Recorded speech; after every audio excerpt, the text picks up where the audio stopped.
Hai guys, balik lagi di YouTube channel aku.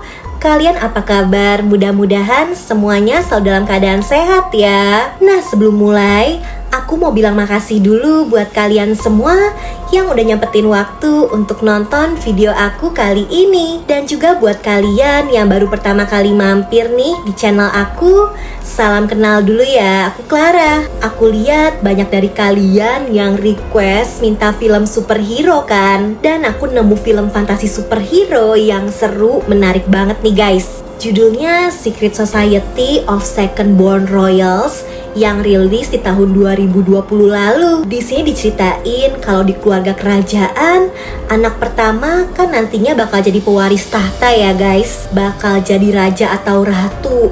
Nah, tapi kalau anak kedua ya enggak, cuma jadi putri atau pangeran aja. Yang orang-orang gak tahu, ternyata justru setiap anak kedua keluarga kerajaan punya bakat spesial, punya kekuatan super. Aku bakal ceritain ya. By the way, aku tuh baru upload film fantasi lain yang seru banget juga guys. Aku bakal taruh linknya di pin komen. Nanti abis nonton yang ini, kalian tonton yang itu juga ya. Oke deh, gak usah lama-lama lagi. Aku bakal langsung aja nyeritain film ini ke kalian. Eits, tapi sebelumnya aku minta tolong dulu dong guys. Bentar aja buat like video ini. Dan jangan lupa di subscribe. Terus nyalain juga lonceng notifikasinya, biar kalian gak ketinggalan sama video terbaru dari aku. Dan biar aku lebih semangat juga ngontennya. Jadi di sebuah kerajaan di Eropa yang namanya Illyria, ada seorang putri yang namanya Sam. Sam tapi bukan putri pertama guys.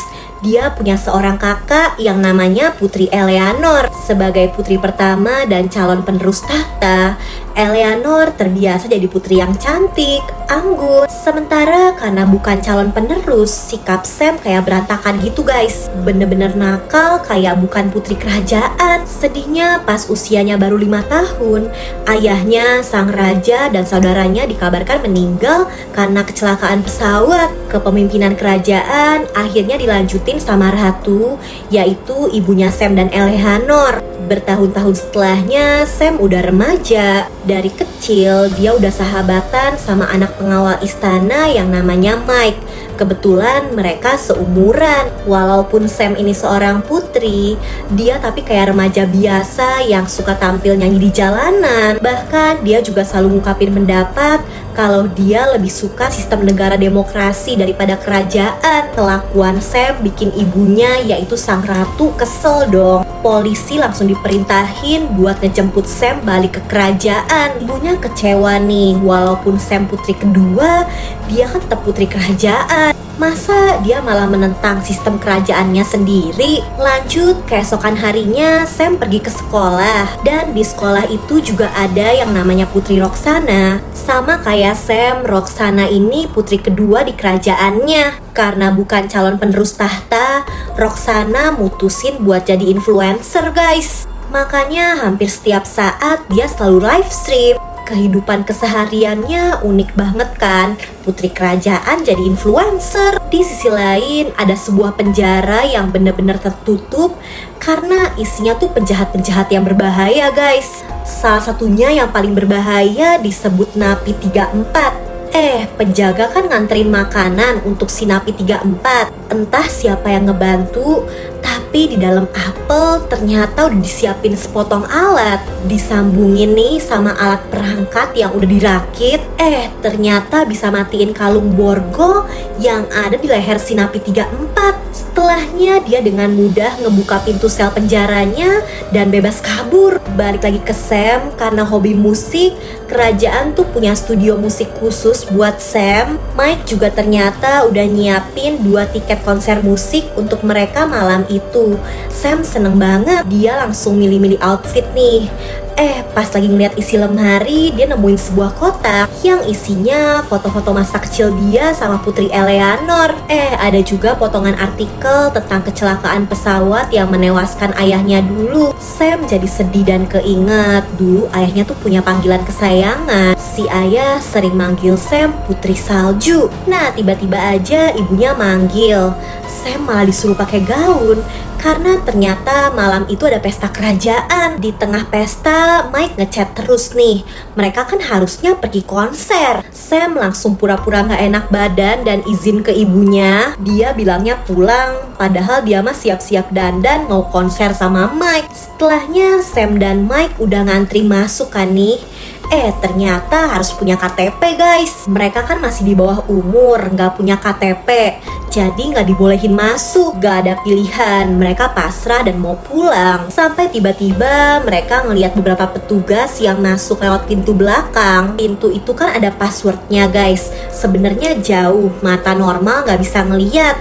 Tapi si Sam matanya bisa ngezoom dong. Dia bisa ngeliat angkanya. Dia tapi masih nggak sadar tuh sama kekuatan supernya. Mereka berdua akhirnya berhasil masuk lewat pintu belakang. Tapi di tempat itu kan berisik. Dan tiba-tiba aja kuping Sam jadi kayak sensitif banget. Dia bisa ngedenger semua bunyi-bunyi yang nggak biasa. Kayak bunyi detak jantung, sayap lalat. Sam bener-bener bingung nih, ini dia kenapa? Situasi jadi kacau. Terus Sam dan Mike juga ketahuan guys. Mereka jadi diamanin di kantor polisi. Di situ mereka berdua cuma bisa ngabisin waktu dengan ngobrol. Mike ngungkapin kalau dia tuh bersyukur banget bisa sahabatan sama Sam, yang padahal seorang putri tapi gak sombong, baik. Mereka sampai ketiduran di kantor polisi. Sampai besoknya ayah Mike yang pengawal istana datang ngejemput. Di luar juga ternyata ada si ibu yang marah nih karena Sam bohong dan melanggar peraturan. Si ibu akhirnya bilang Sam harus dihukum ikut kelas musim panas. Ini tuh kayak kelas tambahan sebagai hukuman gitu guys, supaya lebih disiplin dan taat. Sam terpaksa nurut dan di kelas itu ternyata ada murid-murid lain. Salah satunya ada Putri Januari yang ternyata juga putri kedua dari kerajaan lain. Kebetulan kerajaan Putri Januari tapi masih berhubungan dekat sama kerajaan keluarga Sam. Ada juga nih cowok keriting yang namanya Pangeran Mateo, dan juga yang baru dateng nih namanya Pangeran Tuma.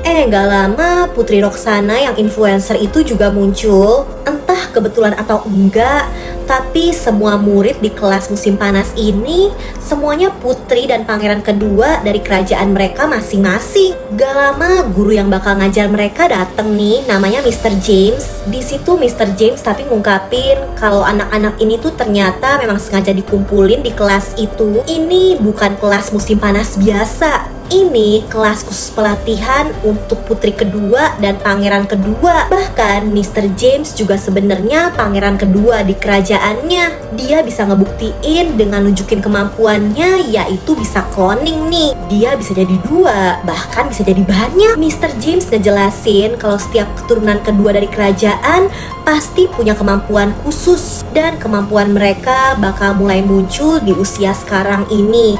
Makanya nih mereka diam-diam mulai dikumpulin. Sebagian dari mereka mungkin udah sadar sama kekuatan spesialnya, tapi sebagian mungkin belum. Makanya di tempat ini mereka bakal dilatih. Program ini tapi rahasia guys. Mereka nggak boleh ngasih tahu soal kekuatan super ke siapapun. Makanya handphone mereka harus dikumpulin karena dunia luar nggak boleh tahu. Selama ini keturunan kedua di semua kerajaan selalu dilatih kekuatan supernya buat nantinya bisa ngelindungin kerajaan masing-masing dari penjahat, kriminal. Bahkan gak disangka ibunya Sam tuh sekarang jadi kepala program ini. Si ibu ngejelasin kalau mereka yang lolos ya bakal jadi bagian dari organisasi rahasia ini. Yang gagal tapi bakal dihapus ingatannya karena semuanya harus tetap rahasia. Sam yang masih bingung cuma bisa ngikut perkataan ibunya nih. Si ibu tapi bilang dia yakin kalau Sam pasti punya kekuatan hebat dan bisa ngelindungin kerajaan mereka. Setelahnya Mr. James ngasih tahu kabar soal Napi 34 yang kabur. Terungkap juga kalau Napi 34 tuh sebenarnya keturunan kedua kerajaan juga guys. Makanya dia punya kekuatan telekinesis, yaitu bisa ngegerakin benda tanpa disentuh. Dia tapi ngelakuin kejahatan dan dipenjara guys. Tapi malah kabur. Balik lagi ke para putri dan pangeran kedua, mereka langsung ngelakuin pelatihan pertama. Mereka harus ngelewatin rintangan yang udah disiapin. Harus sampai ke piramida yang ada di ujung. Pangeran Tuma pede banget maju tanpa persiapan. Ya langsung kena jebakan lah. Nah pelatihan ini tujuannya supaya mereka lebih peka sama keadaan sekitar. karena ancaman dan bahaya tuh bisa ada dimanapun. Selain itu juga buat munculin kekuatan mereka yang masih terpendam. Bener aja nih, Roxana yang ketakutan akhirnya malah bisa ngeluarin kekuatannya, yaitu bisa menghilang. Sayangnya tapi tetap tumbang kena serangan. Nah di situ Sam yang pendengarannya peka bisa tahu kalau masih ada banyak jebakan-jebakan lain yang disiapin di balik tembok. Dia jadi bisa menghindar nih di saat yang lain pada tumbang. Padahal udah hampir berhasil sampai ke piramida, Sam tapi tetap tumbang juga guys, gagal. Pelatihan hari itu selesai, tapi mereka mulai bisa ngeluarin kekuatan supernya kan guys. Pangeran Tuma ternyata punya kemampuan ngendaliin pikiran, jadi ikut sama perintahnya. Roxana tadi bisa ngilang kan. Terus si Januari ternyata punya kemampuan bisa ngekopi kemampuan orang lain. Makanya pas dia nyentuh Roxana, dia jadi bisa ngilang juga. 4 putri dan pangeran ini udah tahu kekuatan mereka masing-masing, tapi Matteo masih belum nih. Dia jadi sedih dan yang lain berusaha nyemangatin. Pasti kekuatannya bakal segera muncul kok. Selama pelatihan, Sam dan Januari satu kamar nih. Di situ Januari cerita kalau dia tuh sebenarnya kembar. Januari kecewa, dia iri. Padahal dia dan kakaknya lahirnya cuma beda beberapa menit kan. Si kakak tapi bakal jadi penerus tahta, sementara dia enggak. Di situ Sam juga curhat, dia sering dibandingin sama kakaknya yang anggun, berwibawa. Tapi ya dia sih nggak iri sama kakaknya yang bakal jadi penerus tahta. Nah diam-diam Sam ternyata bawa HP cadangan guys.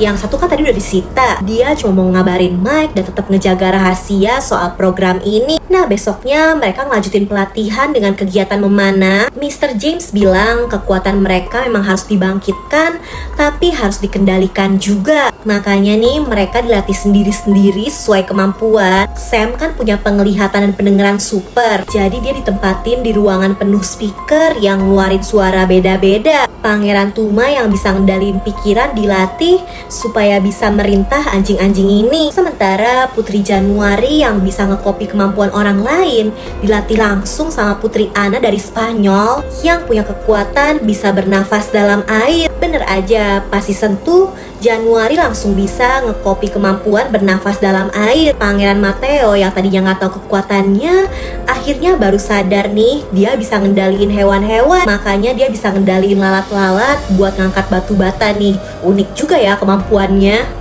Masalah ada di Putri Roxana. Kemarin dia kan punya kekuatan menghilang pas di situasi kepepet. Dia tapi kesulitan munculin kekuatannya. Udah dicoba dihadang es, cahaya matahari, kekuatan menghilangnya tapi masih belum muncul. Setelahnya mereka istirahat makan siang. Sam ternyata bisa nyium kalau di makanannya ada racun. Terungkap gak cuma mata dan telinga, hidungnya ternyata juga super peka. Mr. James memang sengaja mau munculin kekuatan Sam. Makanan anak-anak yang lain sih gak ada racunnya. Malamnya Sam minta maaf ke Mike. Dia cuma bisa ngasih alasan lagi sibuk, makanya mereka gak bisa ketemu. Di situ juga ayahnya Mike nasehatin anaknya, biar gimana pun Sam itu kan seorang putri, Mike cuma anak pengawal istana. Mike harus sadar kalau mereka nggak setara. Sebaiknya jangan terlalu dekat. Mike tapi yakin kalau Sam itu putri yang baik, nggak mandang kasta. Sementara di sisi lain, si Napi 34 yang tadi kabur udah mulai ngerencanain sesuatu nih guys. Besoknya Sam yang nemuin ibunya kaget nih. Ini pertama kali dia ngeliat kekuatan super ibunya. By the way, ibunya juga putri kedua ya guys, tapi bisa jadi ratu karena nikah sama raja. Nah, si ibu juga ngebawa Sam ke ruang rahasia. Di situ disimpan benda-benda berkekuatan super. Kayak ada nih alat yang bisa narik seseorang jadi kejebak di dalam alat itu. Di tembok ruangan itu juga ada banyak bingkai foto. Si ibu ngejelasin semuanya tuh para putri dan pangeran keturunan kedua kerajaan. Nah, tapi ada satu bingkai yang kosong kan. Ya, itu tuh bingkai si Napi 34 yang sebenarnya juga keturunan kedua kerajaan. Setelahnya pelatihan mereka dilanjutin. Sam udah bisa nih ngebedain berbagai bunyi dari speaker-speaker yang dibunyiin bersamaan. Matteo juga semakin jago ngendaliin hewan-hewan buat ngegerakin benda. Tuma juga semakin ahli ngasih perintah lewat kekuatan pikiran. Dan Januari udah semakin mahir bernafas dalam air. Sementara Roxana masih gak ada perkembangan nih. Sampai tiba-tiba Mr. James ngebawa handphone Roxana dan live-nya mau dinyalain. Roxana yang panik karena kondisinya lagi berantakan akhirnya bisa ngaktifin kekuatan menghilangnya lagi nih. Di Di malam hari pas lagi istirahat, Mr. James malah manggil mereka semua. Katanya ada situasi mendesak. Katanya bank kerajaan dibobol maling. Nah, mereka ditugasin buat ngelindungin permata-permata berharga yang ada di sana. Udah nih, mereka ngejaga permatanya kan. Sam yang peka ngeliat ada bayangan hitam yang lewat. Dia curiga itu penjahatnya, mau ditangkep. Masalahnya nih, Januari malah ngajak temen-temennya buat ngebantu Sam. Mereka nggak sadar jadi nggak ada yang ngejagain permatanya dong. Roxana yang punya kemampuan menghilang tapi berhasil nangkep orang yang mereka curigain tadi. Lah, ini sih pelatih renangnya si Januari guys, Putri Ana, yang ternyata cuma pancingan. Pas balik, batu permata yang harusnya mereka jaga udah hilang dong. Putri dan pangeran ini merasa gagal, kecewa. Sampai tiba-tiba Mr. James muncul dan ngejelasin kalau ini tuh cuma bagian dari pelatihan. Tapi ya Mr. James berharap dari kejadian itu mereka bisa belajar untuk lebih fokus dan lebih hati-hati kalau ada kejadian kayak gini lagi. Setelahnya Sam lagi-lagi cuma bisa minta maaf karena dia masih belum bisa ketemu Mike. Si Mike tapi kepo lah ada apa. Tapi sesuai perjanjian, Sam belum bisa ngejelasin. Nah, karena kejadian kemarin, 5 putri dan pangeran ajaib ini mulai khawatir kalau nanti dari antara mereka ada yang gagal. Daripada pusing, mereka akhirnya healing nih, pergi jalan-jalan. Mereka semakin deket. Apalagi Januari dan Sam yang roommate udah bestie banget. Sam bahkan ngajakin Januari buat datang ke studio musiknya di istana. Kebetulan banget Mike ngecek situ dan jadi ngeliat Sam bareng Januari kan. Mike kecewa, dia kira Sam sekarang cuma mau temenan sama sesama putri dan pangeran kerajaan aja. Sementara Mike kan cuma anak pengawal. Setelahnya pas Sam dan Januari balik ke tempat pelatihan, gak diduga Sam malah diculik dong sama Napi 34. 3 anggota lain yang baru datang juga diserang. Di saat berusaha ngelepasin diri, Sam malah ngedengar kalau Napi 34 manggil dia dengan sebutan Putri Salju. Itu kan panggilan khusus dari ayahnya. Kok ini Napi 34 bisa tahu? Apa hubungannya? Gak lama Mr. James datang. Si Napi 34 udah kabur. Sam tapi emosi dan penasaran dong. Sebenarnya Napi 34 itu siapa? Sam lari keluar dan dengan penglihatannya yang tajam, dia berusaha nyari keberadaan Napi 34 itu kan. Ketemu tapi Sam langsung diserang. Mr. James yang punya kemampuan cloning langsung nolongin. Sayangnya dengan mudah Mr. James langsung dikalahin karena Napi 34 langsung tahu posisi Mr. James yang asli. Gak lama tapi polisi datang nangkep Napi 34 dan terungkap kalau Napi 34 ini sebenarnya pamannya Sam. Bahkan ibunya baru cerita kalau ayahnya Sam bukan meninggal karena kecelakaan pesawat, tapi karena dihabisi sama pamannya yang jahat, yaitu Napi 34. Motifnya karena si paman tuh benci sama keluarga kerajaan. Dia mau musnahin semua keluarga kerajaan di bumi. Sebenarnya keinginan pamannya ini agak mirip sama Sam. Sam juga gak suka sistem kerajaan kan. Pulang ke kerajaan, Sam ketemu sama kakaknya Putri Eleanor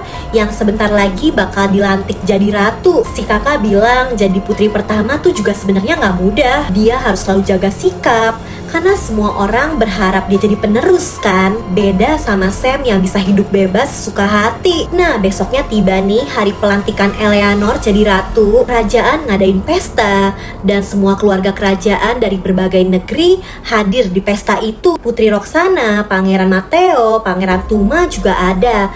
Tapi Putri Januari nggak ada. Gak disangka Januari malah ke penjara Napi 34. Sebelumnya dia udah ngekopi kekuatan Tuma yang bisa ngasih perintah lewat pikiran. Makanya dia bisa dengan mudah diantar masuk ke penjara Napi 34. Bahkan dari awal Januari juga yang nyelipin alat di apel buat ngebantu Napi 34 kabur. Setelahnya Januari pergi ke pesta penobatan. Mateo yang peka tapi agak curiga sama Januari. Jadi dia ngirim pesan lewat lalat buat disampaikan ke Sam. Sayangnya Januari yang sekarang bisa ngendalin pikiran, bisa ngurung temen-temennya. Lalat kiriman Mateo tapi udah sampai ke Sam. Dan dia bisa ngeliat pamannya yaitu Napi 34 yang berhasil kabur. Dia juga tahu kalau itu semua perbuatan Putri Januari yang berkhianat. Si paman ternyata udah berhasil nyuri alat ajaib yang bisa masukin dan burung manusia di alat itu. Rencananya dia mau narik semua keluarga kerajaan supaya menghilang dari muka bumi. Di dalam semua keluarga istana udah berkumpul. Acara penobatan Eleanor udah mulai. Sam yang kepepet cuma bisa lari minta bantuan Mike. Dia akhirnya terpaksa cerita semuanya ceritanya tentang pelatihan khusus dan juga tentang pamannya yang jahat. Mike akhirnya setuju buat ngebantu. Mereka mancing Januari buat dateng. Di situ Januari akhirnya cerita kalau dia dan si paman kerja sama. Soalnya paman Sam kan bilang bakal musnahin semua keluarga kerajaan. Katanya nantinya Januari bisa ngegantiin kakaknya jadi penerus. Januari nggak tahu aja. Padahal paman Sam mau musnahin semua keluarga kerajaan, ya termasuk Januari juga. Januari dibikin pingsan. Terus Sam dan Mike buru-buru nyelamatin ketiga temennya yang tadi dikurung. Ngelihat alat yang hilang, Sam langsung tahu rencana pamannya. Makanya Sam langsung nyari pamannya.